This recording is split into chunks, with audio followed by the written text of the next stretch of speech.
Hi, my name is Barry Sterling Mitchell. I produce the Sterling Net Point Power Rankings, and this is Ben and Barry on football. And my name is Ben Dickerson. I'm the trusty co-host and fantasy geek. Fantasy guy, hey Ben, we have a great show today. We have a lot on the plate. We're going to kick this off with your favorite subject. However, I'm going to run through it real quick. Let me just say, we want to talk about some fantasy football. We're going to get into some Madden. We're going to talk about week 3 of the NFL preseason. We're going to look at week 4 of the NFL preseason. We're going to go to our social media where we have numerous subject matter to talk about, and we're going to finalize that with some miscellaneous information and some rants. So stay tuned because we have some great subject matter, things that you're just not going to hear a lot about on the media, or if you do hear about them, it'll be well after we've already talked about it. So you'll be ahead of the curve. Let's start off. This is to be going into the beginning of the real football season, and that means that we're going into the beginning of the fantasy football season. Now, I'm the Madden guy. We'll talk about that later. Mr. Ben Dickerson, you are the fantasy guy, and every time I try to talk to you, you tell me you're doing some fantasy stuff. Well, especially over these last couple of weeks, I am. As it gets close to the real regular season, people that like to play fantasy football get all excited. And if they're like me and real geeky about it, you want to get really good at it. There's a way of actually practicing this before you have a real draft in a real fantasy league with your friend and or money. Yes, practice. That's exactly that's what I'm talking about. Now, you can go on the internet and go to ESPN, CBS, whatever, NFL.com, and find what they call mock drafts, where a bunch of people jump in a temporary league that's only set up just to have the draft, and then it's over. It's not even really a league. Okay? And what you do is you go in there and you draft against real people, against the real list of players, Okay. and see what kind of a team you come out with at the end. And then you go in and you do another one and you do another one, okay, until you come up with a strategy.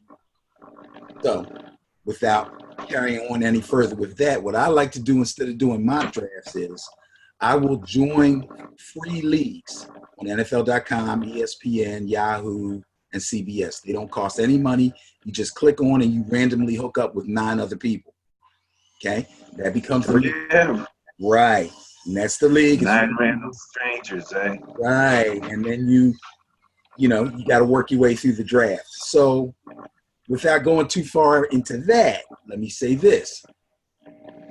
When you draft, it seems to be over the last couple of years and definitely this year that the early round picks usually go to the best running backs in the league.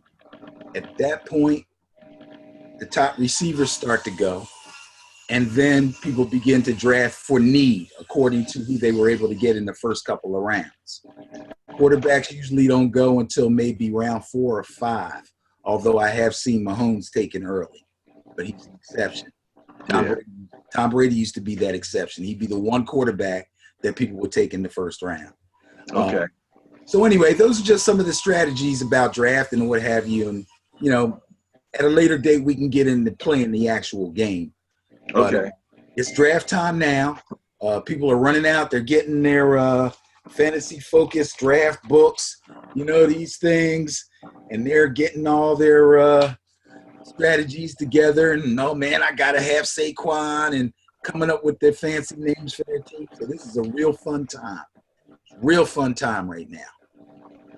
So you're the commissioner of what? 2 leagues? I'm commissioner of 2 leagues. 2 leagues that, yes, absolutely. These are. What's the deal with being a commissioner? What's a commissioner have to do?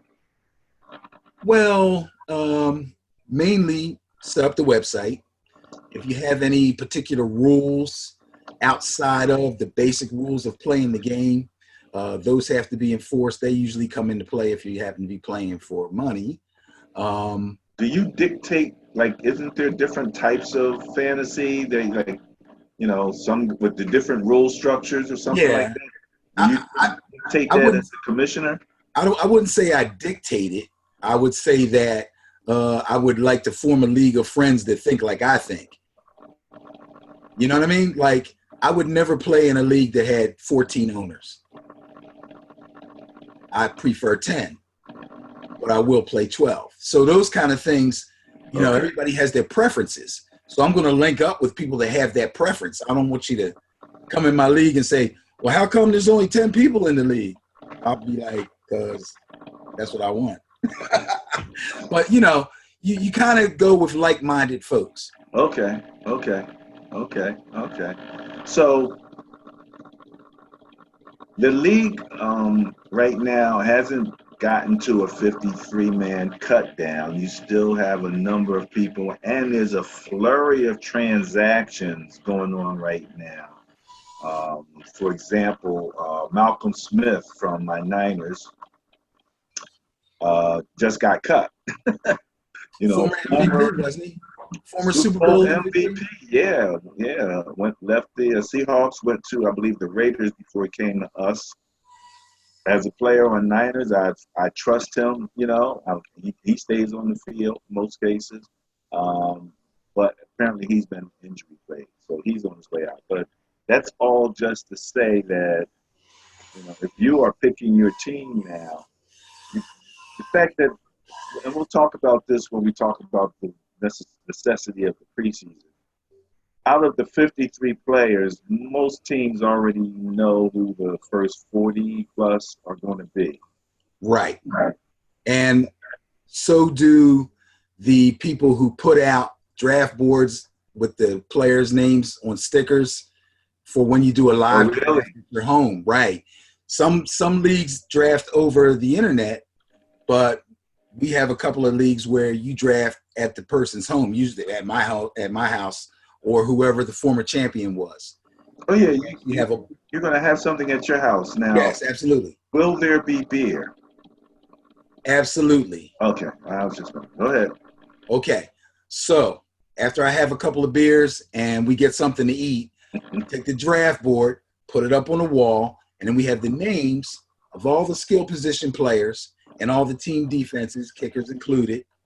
And when you make a pick during the draft, you easily take the name of the player's person and stick it up there on the draft board. And that's how we can keep track of who's doing what. There are times when, after the last cuts, the 53-man roster is done, there are some names of some viable players that didn't make it in the little draft kits that were mailed out to people, because those draft kits have been available since, I don't know, early July almost. Oh, wow. That's way too early. Yeah, but you know what they'll do? They'll take all the veteran players, and then they'll take all the top rookies, and then they'll look at the real draft, and they'll say, okay, everybody that got selected in rounds 1, 2, 3, and 4, let's make sure they're in the draft kit, because they're the guys who are most likely going to make the team. Okay? But there's always, I think the year Victor Cruz came into the NFL with the Giants, his name was not in the kit. Oh, wow. So we had to write him in. They give you little blank stickers to write the guy in. Yeah. Absolutely. Oh, they're prepared for everything, man. This is great. That's pretty cool, though. That's pretty cool. So once the 53-man roster is decided, and that's in, do you have a subsequent, like, you know, everybody goes online from then, especially after you've had something at your house? Do you have something then where they can go in and with the, you know, final picks or whatever?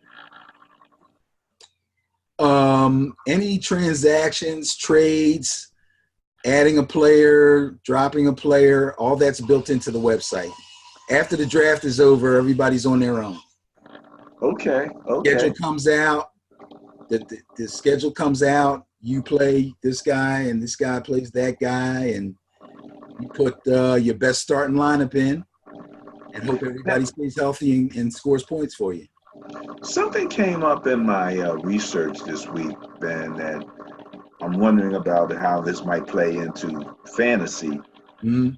Is that of the 53 man roster, from what I understand, only 46 actually suit up.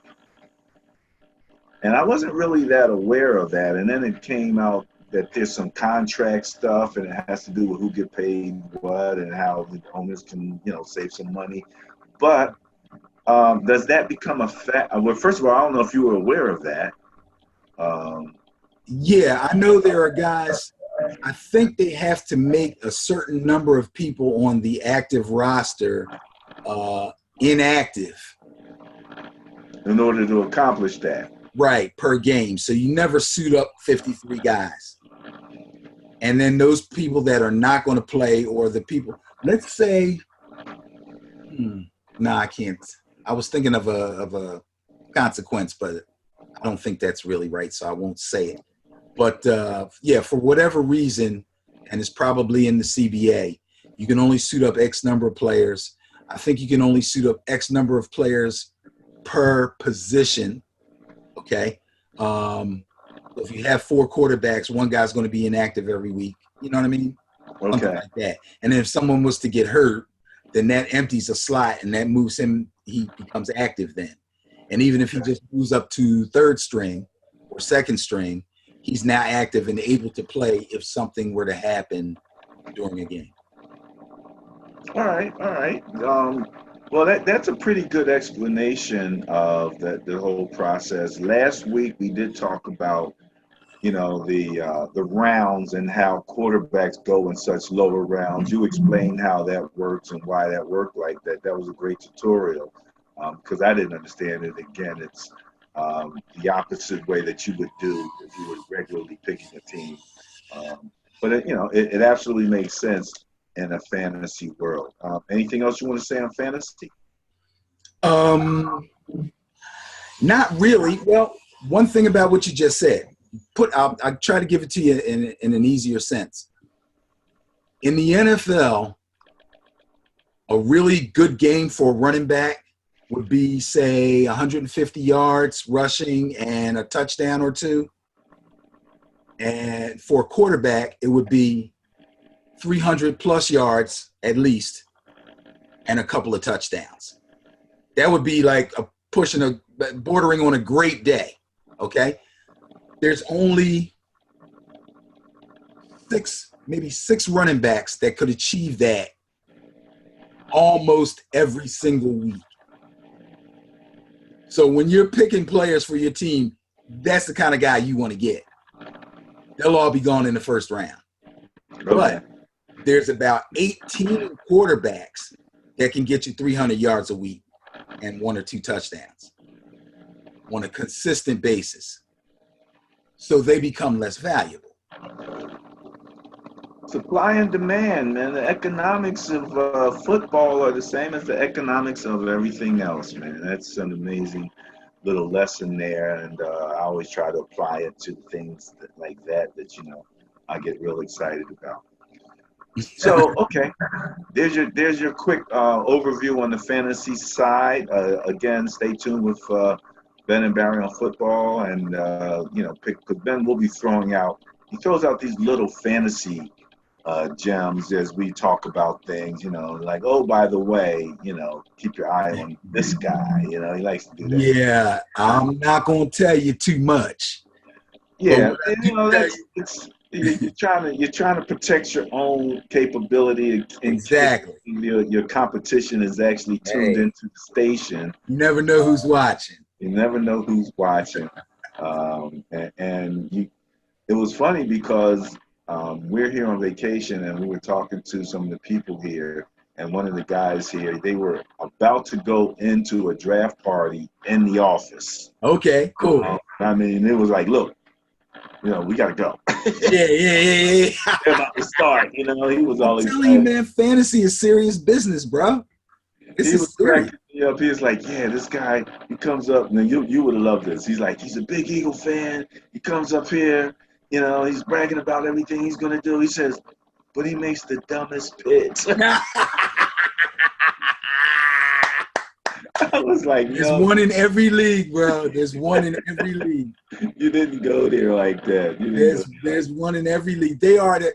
You would think that they are the hugest fan ever, and they actually, I guess they are because they really, really believe that they are.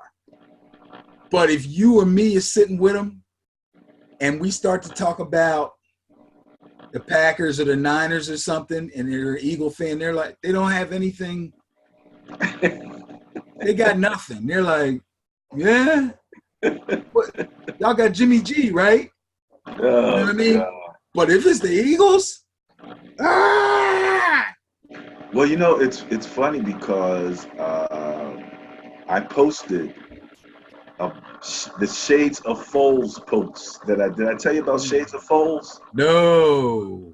Yeah. I posted that, that Josh McCown actually played so well, and this is what's really hilarious. He played so well that it just struck me in the mind. I was like, Shades of Foles, that would be ironic if all of a sudden, Wentz gets hurt again, but then he sees this guy come in, that this older guy that nobody believed in, and then he takes him back to the Super Bowl or something like that, and I'm Dude, like, I could see that Wentz's worst nightmare. you know how crazy that would be? Only in Philadelphia. We could do that in Philly, though. Believe That me, might happen. if before Wentz got hurt, remember the season he was having before he got hurt? It was an all-pro He season. was smoking. All-pro. He was top 3 MVP voting. Yeah. It was crazy. Yeah. And at that time, if somebody had said, well, what'll happen if he gets hurt? What everybody say? Oh, they're done. Right. Exactly. So this Josh McCown thing could actually happen. Only in Philadelphia, bro. But wait. I posted this on like our friend Dante, his Eagles Nest Facebook page, because I was just interested to see. And somebody actually posted like somebody posted like, yeah, that would be ironic. And then somebody else came on talking about you fake ass Eagle fans. And I was like, What? I'm not an Eagle fan, but I don't know where he got that from that post. You know what I mean? It made no sense at all, but that's what we deal with on an ongoing basis when we're talking with the fanatics that are that are specific to Philadelphia. So let's move on beyond that. I did want to mention quickly a little bit about Madden. New Madden is out. As I said last week, I'm off of the pup list. I'm now playing the game, but I actually kind of almost went back on the pup list. When we went on vacation, I made the mistake of getting under that, letting that air conditioner get to that nerve on the shoulder. Oh. Back, I literally was like, yeah, that hotel room air conditioner is rough. oh, man, it was crazy. But the thing about it is that we talked a lot about the air raid offense, and those concepts kind of stuck in this head a little bit. So I'm not running the air raid per se, but some of the things that we learned and the way they that pre-snap setup that you have to go through, there's the play call and then there's the pre-snap play call Right. That comes in with the air raid. And it's just ironic to me that it's so much like the way people play Madden, because you're both the coach, you're calling the play, and you're the quarterback. You're that combined person. When you're playing the game, you're going to snap the ball, you're going to drop back, you're going to look for who's open. But before all of that happens, once you walk up to the line of scrimmage, you're going to change the blocking schemes. Right. Change the routes. You know what I mean? And now with the new features of there are route changes that were never available before. Yeah. You have a better chance of finding something that's suited to run the routes you need to run for that type of offense. The limitation is that in most cases, but it's your superstar that you can do this with. Like they have these superstar capabilities now, and if you're qualified as a superstar, George Kittle is a superstar for my Niners. So I can make him run patterns. I can't make some of the other people, other receivers, run those same patterns. Right, but he can.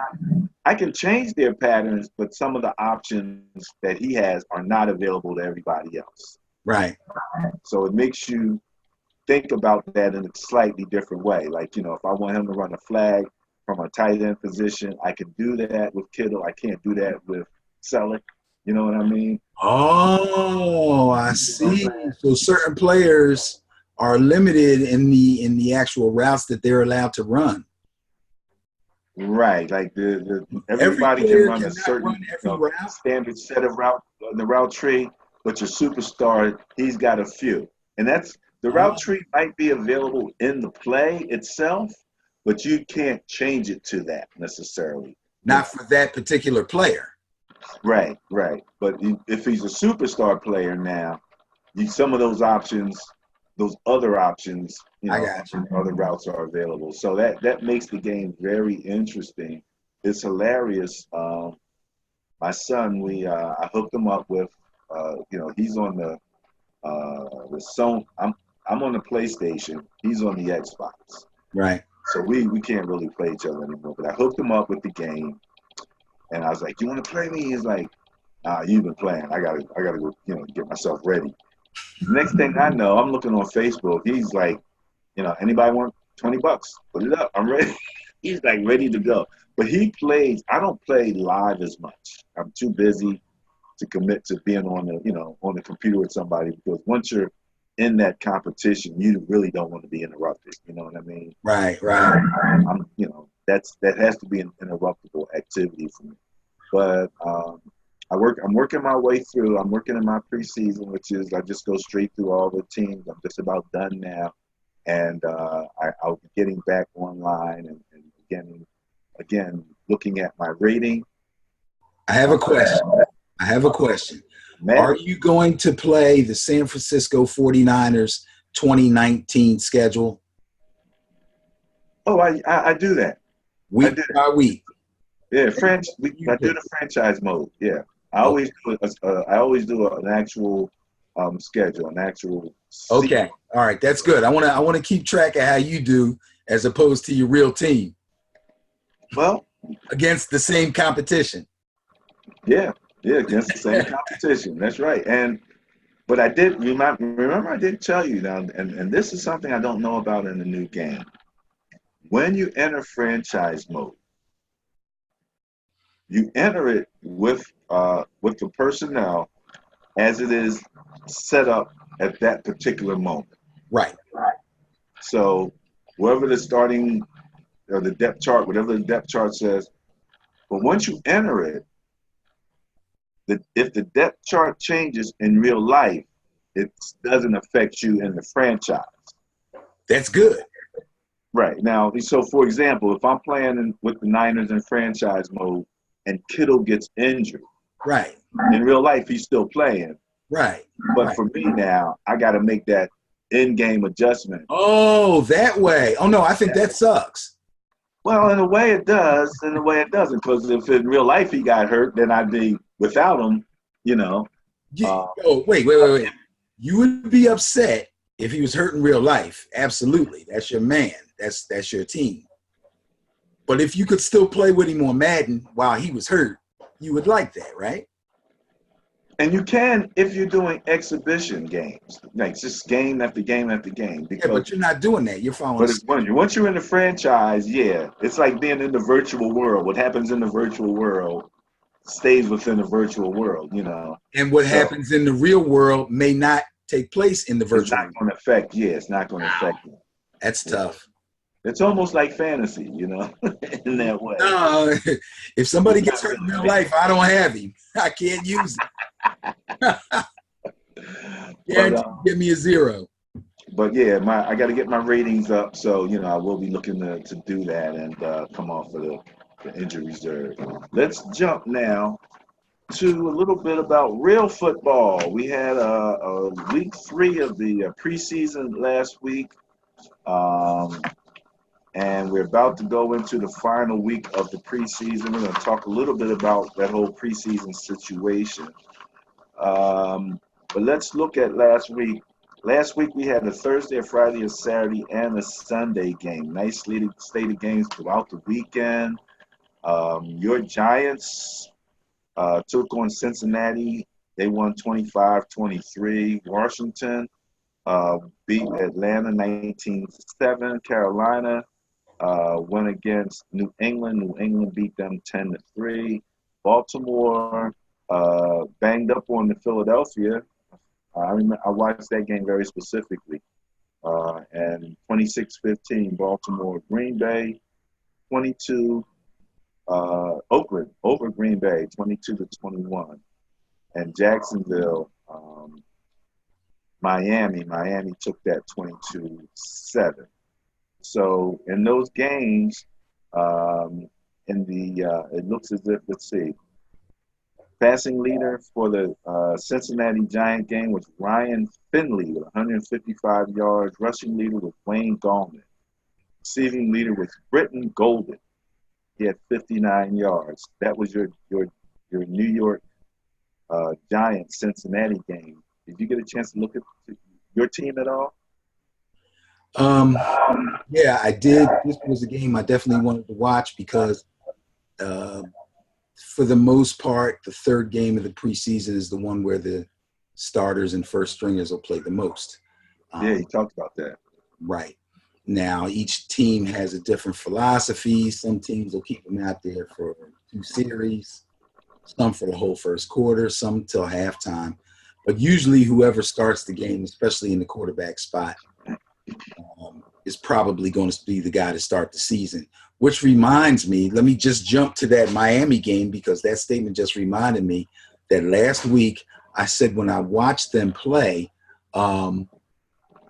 it was getting a little weird between Josh Rosen not playing that much in week 2 and Fitz Magic playing so long, like into the third quarter, kind of into the fourth quarter, which is not where a starting quarterback is ever going to find himself in a preseason game. And I had just heard, and I think you said you heard also, that in camp, Fitzpatrick was holding his own and pretty much had Rosen at bay. So that was kind of weird. But remember, I said, we'll know who the starter is come this game 3. And sure enough, Fitzpatrick started game 3. So he's pretty much set himself up as the starter there. Rosen might be close, but I don't think so. Back to the Giants game real quick, and then we can move to another one. I was happy to see Wayne Gallman have a decent day for the Giants. He's 31 yards rushing. Yeah, he's basically Saquon's backup. So he's been there for a couple of years. He knows the system. He has decent hands, can catch the ball out of the backfield. So as a Giants fan, it was good to see him get off a little bit. And this whole Daniel Jones thing is a conversation I'm going to leave for another day because I feel very strongly about this situation, but I'm not going to let on which way I'm leaning just yet. But what else we got? What other games we got? Oh, all right. Okay. Well, I want to run through some of the names real quick to some of the different leaders in the categories. In the Washington-Atlanta game, your man Case Keenum had 101 yards passing. And Case Keenum will be the starter come game 1. Case Keenum. Yes, he's beating Haskins Danny out Edling. for the job. Huh? I said he's beating Haskins out. Repeat that? I said he beat Haskins out for that job. Yeah, for sure. I see Trace McSorley again for the Ravens. So we talked about Trace. Yes. And, the interesting thing about Trace is that even the people in the media are recognizing him now. I'm going to officially give you props. You said early on that you like Trace McSorley, and I kind of scoffed at him a little bit because the whole Penn State quarterback thing leaves a bad taste in my mouth. But he does He has been playing very well. And have you gotten a look at him with his helmet off? I'm telling you, he looks like the little dude, the little Notre Dame mascot guy. A little picture that's like that. That's Trace McSorley. But it's good to see a Penn State guy play well, especially a quarterback. Wait a minute. Now, here's a surprise. Played well, was the passing leader with 210 yards for the Oakland Raiders. Mr. Nathan threw 5 interceptions in one game. Peterman. Not the Peterman. Peterman. The Peterman is flourishing in Oakland. What the heck's going on up in Oakland? He's not flourishing, dude. You obviously haven't been watching Hard Knocks. Oh no, I haven't. What happened? Look, he's calling him Peter Man. He's like, Peter Man, what are you, Peter? He's like, what are you doing? Yeah, it's embarrassing. But he had a good game. He had a good game. You know, the game. Nobody will ever remember that. Leonard Fournette. What is he going to do this year? There seems to be so many questions about him. He was the rushing leader with 27 yards, but there seems to be some doubt floating around in the air. Tell me this. Right there in front of you, does it say how many carries he had? No, it doesn't. It doesn't? Okay. All right. Because, again, if he had, 3 carries for 17 yards, then I'm okay with that. Right. And then get him out of the game. That's fine. I have to think really hard for the name of another guy who came in off of a tremendous college career and was really expected to be great and turned out to kind of be okay and then have injuries and then have, I don't know, I think he had a little off the field thing. But for some reason, he seems to be back on track. Okay. Been quiet this offseason. He's healthy. I'm expecting him to be in the. Is he the one that they said got rid of his posse? It might have been. Yeah, it might have been him. I think he's the one. Yeah, he said something about he's cleared his mind. He's cleared. He got rid of the posse. He's done some things. So, he's supposedly ready. I hope it's him. If it's not him, whoever it is, congratulations. Smart move. 2 names pop up for the Eagles. One, our young boy, Corey Clement. He had a nice game. He had a decent game. Picked up the blitz very nicely. However, I believe he's fighting for his life there, and that he's going to have to be Mr. Utility to stick around. They got a very deep running back list, and they got a couple guys that I thought they would have already gotten rid of, like Humphreys, but he's still there. And I'm like, why are you keeping this guy? Why did you re-sign, what's his name? What's the little guy? Sproles. Sproles, really? I mean, you really thought you needed Sproles this year? If I'm Corey, I'm not worried about them dudes. If I'm Corey, I'm saying if I'm Corey, I'm not worried about those dudes. Obviously, I'm not Corey. I'm not in the locker room, so I'm not feeling the vibe like he is. If he needs to do something to keep his job, I'm sure he knows what to do, and he'll be more than willing and able to do it. Personally, you got Jordan Howard, you got Miles Sanders, and then you got Corey. That's how I see it. So he's no worse off than he was the Super Bowl year. Those other dudes, because they don't let them go, doesn't necessarily mean they see some value in them as far as playing time is concerned. I don't think he really has anything to worry about. Okay, all right. Well, we're Corey fans, so I'm hoping that you're right.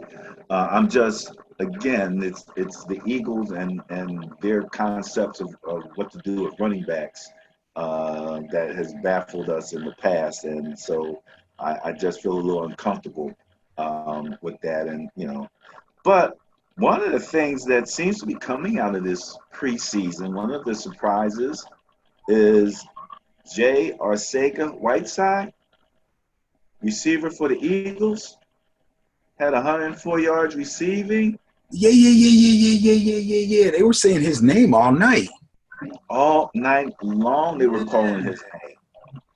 All night long, and so just something to keep an eye on. And I guess maybe it's my fantasy gem I'm dropping. He might be getting some time during the regular season. You That's a might want to pick him possibility. up in the later rounds. That's a possibility, and it would become an even greater possibility if the rumors we're hearing about Jadeveon Clowney coming to the Eagles. If in order to make that happen, it may cost them Aguilar or Alshon Jeffrey, perhaps. Do me a favor, repeat that again because for whatever reason your transmission got a little garbled. But repeat Okay. that again because that sounded like a great point. Okay. You were saying his status may rise in fantasy, and that in fact would happen if the rumors we're hearing are true about Jadeveon Clowney trying to come to the Eagles. It's supposedly he prefers the Eagles and the Seahawks over every other team. And he does Really? not, yes, and he doesn't want to sign with the Texans. So they're looking to trade him. And supposedly Aguilar's name came up and Alshon Jeffrey's name came up. So Ooh. if two starting receivers' names come up, and this guy has been showing off during the preseason to the point where they feel like, you know what, we might be able to go with the young fella and save some money. Well, wait a minute. Now, Jadeveon Clowney fired his agent. Yes, he did. Okay, so he really, was dissatisfied with the negotiations, and I guess he's kind of like Zeke. He feels um, you know, um, what's the word I'm looking for? Dissed. Underappreciated? Oh, dissed. Yeah, dissed, Yeah, period, dissed. by his team. So you're saying now the Eagles would be a weird. I think that they would be weird because one thing that they don't seem to be lacking is the defensive line. They're pretty good along their D line, aren't they? Am I Uh, wrong about that? they're pretty good. I don't think they're as good as they want to be. Long is gone. Okay. I mean, Um, it pretty much I'm is. not sure who he would be replacing along that D line at end there. I don't know. The guy's supposedly a superstar. I don't think he's ever been as good as he was in college either, but he was darn good in college, so I guess he'd still be considered a star now. My thing, and we talked about this a lot, and maybe even debated it, was I question his ability to stay healthy. You know, he's Right. almost And anytime you got that on your resume, it can weigh you down a little bit. And that's why these dudes aren't getting paid the money they want when they want it. You know, you can't have a checkered background as far as injuries are concerned, and then say I think I'm worth this, and they're like, well, yeah, maybe if you played all 16 games, but you haven't done that in 2 years. right. Exactly. Exactly. Okay, that was Thursday night. Okay. Friday we had two games. Cleveland against Tampa Bay. Tampa Bay took that 13-12. Ryan Griffin passed for 121 yards. He was the passing leader. Corey's buddy from Wisconsin, Dare Ogunbowale. Ogumbawale, yes. Name came up a lot. Only had 22 yards, but name came up a lot. Chris Godwin, I think you mentioned him a little bit as receiver. On the He had fantasy 52 front, yards receiving in that game. yeah, the person that I was hoping would have a good game and didn't was Jameis Winston. I mean, the Bucks are going to go as far as he takes them, man. He just can't seem to get it together. You can see he has all the tools, and we're thinking he's got Bruce Arians is his head coach now, who's always liked him. Now they get to work, and Arians thinks he can turn him into something that he hasn't been able to, come up with on his own or through his other coaches. He still looks a bit erratic to me. I don't know. Maybe they have offensive line problems, but He can throw the ball. They do throw the ball a lot because they really don't have a real running back to speak of. And Godwin should be the number one. I'm sorry. Evans is still number one. Godwin will be 1A. So if you're late, if you're late in a fantasy draft and you're like, I need another receiver, man, but these dudes grab Godwin. Get him. The second game on Friday was Buffalo and Detroit. Buffalo won that 24-20. And listen to the names. These are your leaders. Passing leader, Matt 142. Rushing leader, Frank Gore, 57. Yeah. And receiving leader, TJ Hawkinson, 52. Yes. The other Iowa tight end. The other Iowa tight end. Remember when we did the draft, our draft rundown? Yeah. Yeah. We talked about him. Okay. Let's jump to Saturday real quick so we can move on. All right. We had 2, 4, 6, 7 games on Saturday. Minnesota over Arizona, Dallas over Houston, Chicago over Indianapolis, New Orleans over the Jets, the Niners over KC. I know. Rams over Denver, and the Seahawks over the Chargers. Passing leaders in that Arizona Minnesota game, Brett Hundley with 165. Dalvin Cook was the rushing leader with 88. Keyshawn Johnson. Every time they keep saying his name, and my name is right over to him. Was the receiving leader with 85 yards. In that Houston-Dallas game, Cooper Rush, 173 passing. Karen Higdon and Devin Smith, rushing and receiving leaders. Let's just look down and see some of the names over the rest of these here that we might want to pick out. Teddy Bridgewater had 143 yards passing. We talked about Teddy and him getting that opportunity and potentially becoming trade bait himself. That is true. That is true. It's not he's not that old. He could fit somewhere as a starter. The changes with the Colts is throwing a lot of stuff into the mix all of a sudden. One of the things that I was looking at was my Niners. Jimmy Garoppolo coming off of an absolutely horrid week 2 in the preseason, but he came in week 3 looking like he was ready to go. Dropping dimes, man, 188 yards passing in the time frame that he had in there. Jeff Wilson Jr. at running back, he's another guy that gets, when we had our little back and forth about who could be returning kicks for the Niners, he's one of the people that I think could be returning kicks. He's a running back that double utility. Geno Smith had 117 yards passing. Tyrod Taylor, this is throwing me. He was the rushing leader. He was the rushing leader. Scott. So that was the Saturday game. Anything further on that? No, we're not going to get into Andrew Luck right now, are we? No, let's hold on to that because that's in our social media piece. We'll talk a little bit about Luck there. So, but again, as far as Geno Smith is concerned, I'm never the big Geno Smith guy. But if he's backing up, who's he backing up again?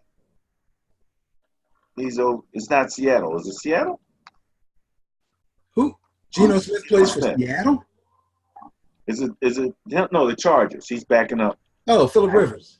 He's backing up Phil Rivers. So maybe that system is helping him out, that discipline, that leadership from Phil Rivers, or it's the fact that he was playing the fifth stringers. Yeah. I don't have many things to say about. No. Yeah. Sunday we had the final game of that weekend with Tennessee and the Steelers. Steelers took over on that. Logan Whiteside for 117, Jeremy McNichols 43 yards, Khalif Raymond receiving leader for 58 yards. I think people are starting to believe in the Steelers a little bit. They're starting to think that the Steelers, we can't count them guys out. That long-term stability is starting to kick in. Yeah, I've heard talk of the Steelers, especially their really young, really fast defense.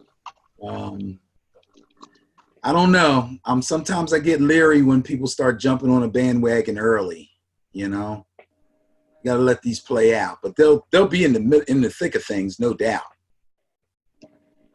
Okie doke. Weird thing about this week 4, all of the games are on Thursday night. What? So when are they going to start playing? Thursday afternoon?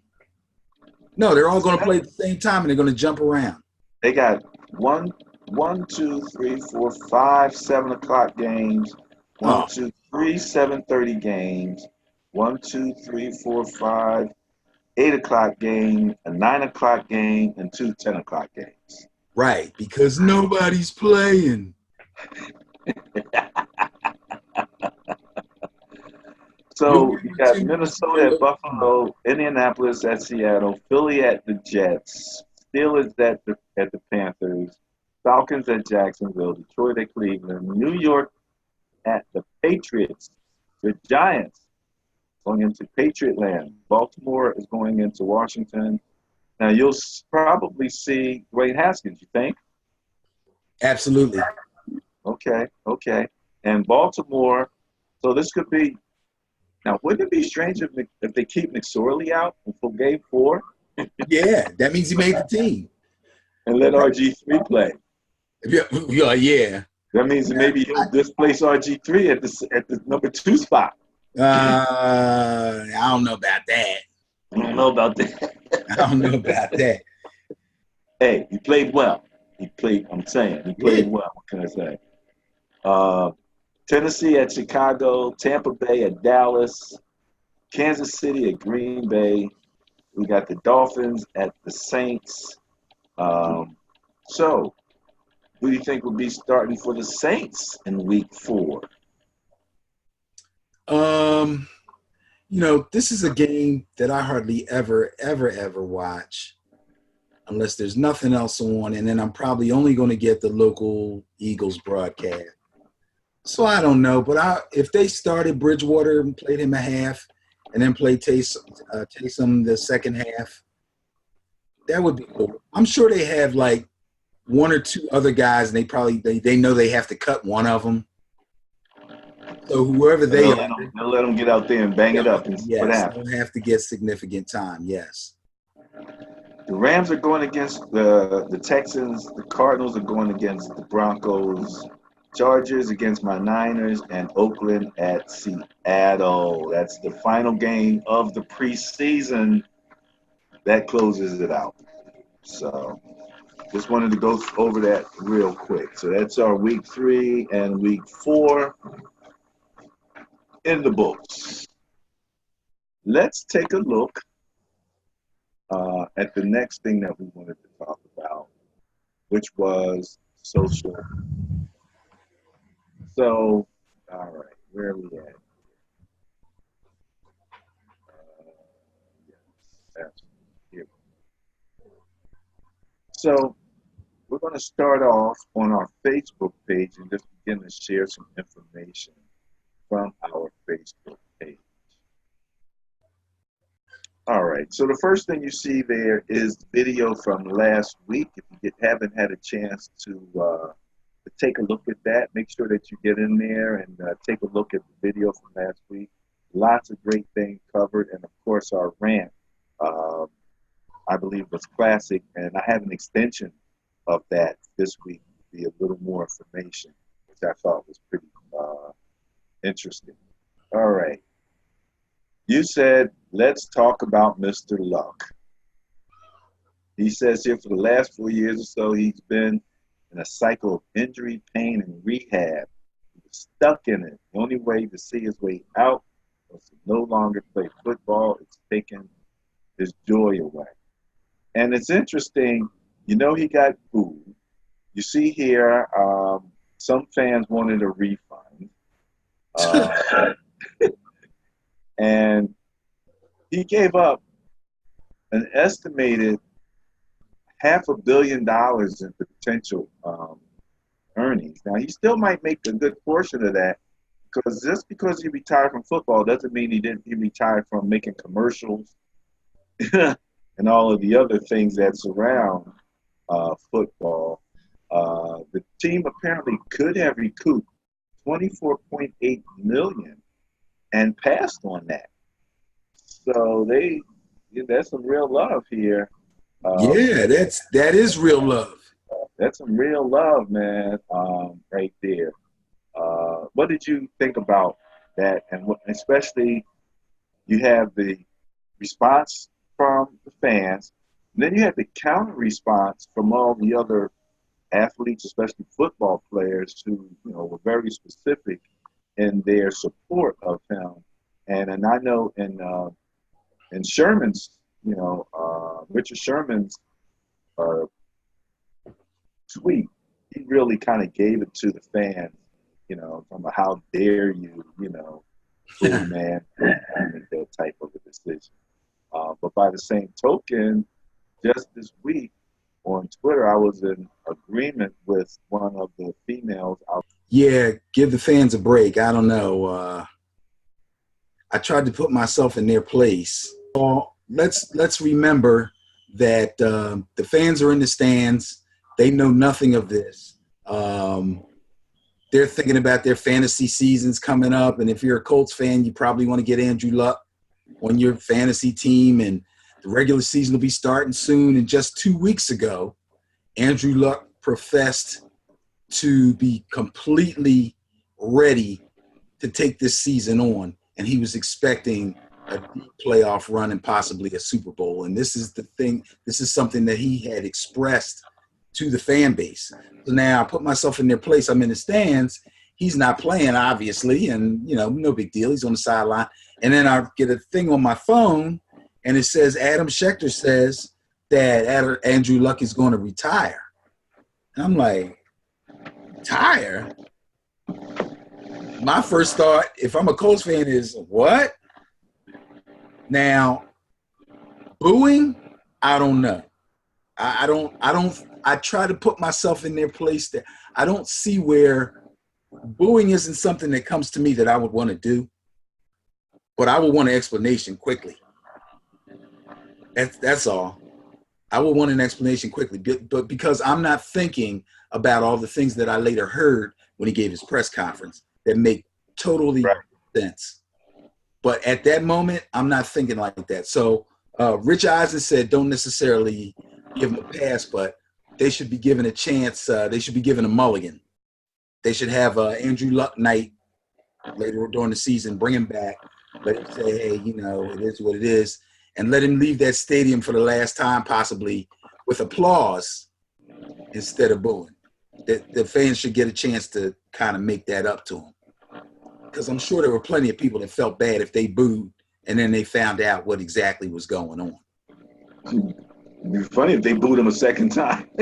Well, yeah. That would, because I couldn't. It wouldn't be funny, but it wouldn't be funny, but I tell you what, that's enough to get the media and the rest of the country off of Philadelphia's back for throwing snowballs at Santa Claus. They booed him again. No, that's in history, man. Still not good enough. Look, does not rise to the level of infraction that throwing snowballs at Santa Claus. So sorry. But you know what I mean.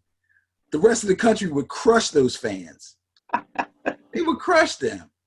The guy's been in constant pain for like 4 years. There's people living like that, and they're freaking miserable. And they know. You. Huh? That's me and you. Yeah, basically. But think about it. It would be worse if we tried to go out and do something that aggravated all our ailments every day anyway. Or you mean like play Madden, even though my shoulder's killing me? Even worse than that. That's Like, just you know stupid. what? I know, I'm but gonna run around the block. I'm gonna run around the block every day. every day on that knee. With your knee and ankles and this and that. You run around the block every day. You could do it, but you wouldn't be comfortable, would you? No, for sure. Every For day you sure. would get up and say, dang, I got to run around the block again. Oh, can I take one day off? That's how he's living his life and trying to make money. That's Wow. You know, it was. I couldn't remember the young lady's name. It was Lindsay Rhodes, from, who actually said, you know, give the fans a little bit of a break. You know, and I thought it was good of her to at least stand up and try to be understanding of yeah, that type yeah, of shock. You know, yeah, because again, they said that the head office, that the people kind of knew he was moving in that direction. You know, right. and if I'm a fan, and you know my team is trying to get to the Super Bowl and everything, I'm like, okay, if you want to support us, then don't wait till 1 week before the opening day of regular season to make that decision. You know, now I realize he wasn't injured like that coming into the season, and now there's another injury. But He was trying to but play. we're saying cut it out for this year, even if you don't play. At least then sit on the bench, rehab, let Jacoby Brissett do his thing. Maybe make yourself available come playoff time if you feel up to it. But really, you don't. If he wasn't able to play, he could have still stayed on the team. And then you said, okay, this was it. I couldn't, I hung with you guys, did what I could. Now I got to step off, end of the season. He don't have to play. If he was hurt, he wasn't going to play anyway. He doesn't want to hang around the team through that situation. And I don't blame him. Look at all the crap he caught, even from me, coming back from that shoulder injury. I'm like, when did that happen? And he's throwing a Nerf ball? What? The season's getting ready to start. He don't want to go through that. As soon as he starts feeling better or moving around a little better, they're going to start asking him, so what do you think? Game 8? What do you think? Game 10? Think you'll be ready for the playoffs? He doesn't want to go through that. Wanted to quickly mention that leading into the preseason, they're going to have the Black College Hall of Fame game. So I did want to mention that. You can find that information and those links on Ben and Barry on football. All right, Ben, did you have a chance to see this report that erectile dysfunction has been linked to concussions in a Harvard study of NFL football players? Didn't know if you had a chance to actually see that. No, I haven't had a chance to actually read it and actually understand the true context of the headline. But I would tend to think that if they're studying ex-NFL players for CTE and such, that these guys have so many problems that I'm not surprised that bad that that's one of them. Again, we might be talking about people that are living in pain even after they can't play anymore, guys that are increasingly getting weaker and weaker mentally with their everyday, guys are going to the store and they can't find their way home. So, yeah, it's funny. One of the things they said I think in this article, or I read it, really stood out. The guy was saying people tend to think that you get this CTS from that one big hit, but CTE. it's more an accumulation of a lot of little hits. Right. And so something that you mentioned about being in pain. I mean, if you're in pain, I guess erectile dysfunction could be a part of that whole scenario and the holistic aspect of it. Things Right. don't work like you wish they worked in pain. It's a little Right. difficult to have that romantic feeling, when things are really hurting. And so, I can kind of see that a little bit. But I had never made that particular association and they had done Yeah, that was a little blockbuster there. I was like, what? that. All right, look, we were going to cover a little something else in terms of the coordinators and the coaches and stuff, but I'm going to hold that off till next week uh, when we're a little better connected and we don't have to worry about freezing up and things of that nature. So uh, let's move on to our final words. Any rants from you, Mr. Dickerson? Yep. Yep. Yep. Uh-oh, we have a rant.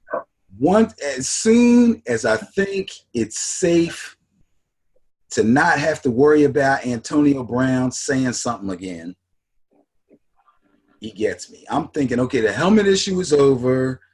Not only is he going to wear an approved helmet, but he's going to get paid to do it. Okay, fine. That's great. That's good for him. I can't hate on him for that. But somebody asked Ben Roethlisberger about what they thought was the kind of the beginning of the end for the relationship between Big Ben and AB. And it was a game, and he didn't throw the ball well, and he had some problems, and he had some words with AB. He also had some words with James Washington, another receiver on the team. And they were noting that James Washington called and texted Ben a couple of times about the subject, thanked him for saying what he said, helping him get better, okay? Where AB, when he was told about it, said, "We were never friends. Shut up already." Are you serious? Really? Really? Come on, man. This guy is too Well, much. didn't he say that he never got invited to dinner? Did he say I've never been to his house and all that stuff? Yeah, so what? Who cares? Who cares? You think he's really bothered by that? Hell no. He could care less. But he thought he'd bring it up because Carr invited him to his house. How many of your teammates did you invite to your house? I bet he wouldn't have a lot to say about that. This guy's so full of it, man. Sick of him. However, the reports are in that with his new helmet, he's catching the ball like a champ. So Gruden don't care what he says, as long as he catches that ball when it drops. You got that right. That's all he cares about. That's all Gruden cares about. All right. So I was concerned. It's very interesting. Last week I talked about Kaepernick, and this weekend, being on vacation, we had a chance to sit down and kind of binge watch the Meek Mills special. I don't know if you had a chance to see that. I think No, I haven't seen it. No. Being from Philly, I think it's almost required watching. Okay. You know, there's a lot that you kind of know because we're from here, but to see the actual, graft, the corruption, the stuff that they're doing, in terms of law enforcement, just be played out. And some of the things and the people that came together as a result of that. And one of the things that I noted that came out of this, number one, was there was a lot of dirt and a lot of dirty stuff going on that got exposed because of Meek Mills and what went on with him. Last of all was the stupid judge that it's just amazing that they could not get a new judge in the city. It was like, with what was going on with that judge and the rulings, you would have thought that the state would have taken over way before they did. But once they got involved, things did finally move toward justice. But there was so many resources that had to go into play in order to get him justice. that the average person just doesn't have access to. And they Yeah. had all of the graphics and things of that nature for him. And I questioned whether Kaepernick was involved because I saw Jenkins, Malcolm Jenkins from the Eagles. The Eagles played a big part. I mean, the Eagles literally, um, had a scene from the I think the locker room where they were just all like meat, free meat, free meat, free meat. And I wondered about that, and I looked it up, and apparently Kaepernick reached out to him, and apparently he was supposed to have done a song for Kaepernick or something of that nature. Um, but this, my whole point last week was you, that there was a coming together of disparate persons, people that you didn't necessarily think would be, coming together for that. And out of that whole Meek Mills thing, you have a whole movement, a nonprofit or per se, where they're supposed to be, moving to change the justice system. And it's so interesting to see some of the names of the people who gave money and are partnering with Meek Mills. Okay. And one of them is Kraft. Yes. Yes. I read that, and I believe Jeffrey Lurie also. Yeah, So, Lori. Yeah. And I just thought it was interesting in relation to what went on with Soul Cycle, where they wanted to boycott because the Miami Dolphins owner was donating and having dinners and donating fundraisers right. for Trump. And it just the confluence, the interaction of people, and seeing people who are maybe supporters of him, but yet supporters of Meek Mill also. Yeah. I just thought it was amazing to see that that you would have that those types of things, and it makes it so difficult when you say well, I want to boycott this guy or because he did this, he gave money to Trump. Then you find out, well, he also donated X number of dollars to Meek Mill. You know what I mean? And it's like, can you really boycott that situation? Do you really want to?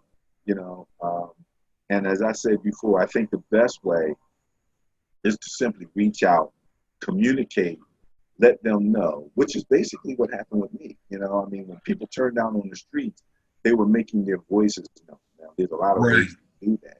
Right. Change.org, and there's different campaigns and ways to communicate, write letters, and all of that kind of stuff. But that's the key, I think, is the communication.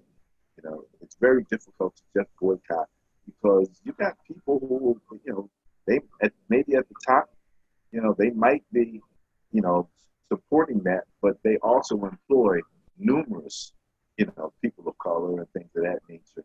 Who, if you're boycotting, you're boycotting the whole organization, not just the owner. Right. And that became part of the challenge with the boycott of the NFL. So the NFL is intimately involved, with that.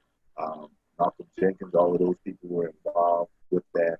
And so it just makes it a very interesting interaction of people that would seem to be coming from different points of view. But in reality, they're sharing many of the same common goals. And that gives everybody hope. I believe it gives me hope, that whatever the situation is, that people will recognize and, make, the next election and really begin to come together, however it takes, whatever it takes to do that. So that's really all I had on that. So we shall shut it down at this particular point, Mr. Dickerson. As you're freezing on my computer. Hey, there Am you I go. still? You're back. How about now? It looks, you're not moving, but your voice was coming through. Oh. So Well, we're going to wrap this up. Any final words? yeah, and this will be fun watching later since I'm not moving, but my voice can be heard. Go Knowles.